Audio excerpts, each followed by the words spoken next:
جیسے وہ ہم نے فری رائڈنگ میں پڑھا نا کہ اگر عمران خان 10 ارب کے درخت لگائے گا تو گلوبل وارمنگ کم ہوگی، تو یہ کلائمیٹ چینج کا فائدہ ہوگا. دین ہیومن رائٹس، گلوبلی ہیومنس کے جو رائٹس ہیں دے آر ریکگنائزڈ انٹرنیشنلی. آپ پاکستان سے باہر جائیں، سپوز اگر یہاں پر ریلیجیس فریڈم نہیں ہے تو آپ باہر ملک جائیں تو آپ کو ریلیجیس فریڈم مل جاتی ہے. ہاں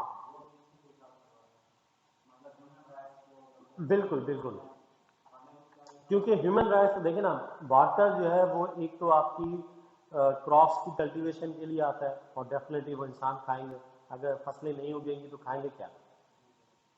اوکے، پیسفل کو ایگزسٹنس کہ نہ میں آپ کو تنگ کروں نہ آپ مجھے تنگ کریں، نہ ایک ملک دوسرے ملک پر حملہ کرے سب کو. اور پھر پولیٹیکل سسٹمز دنیا میں کون سے چل رہے ہیں ان کو دیکھنا.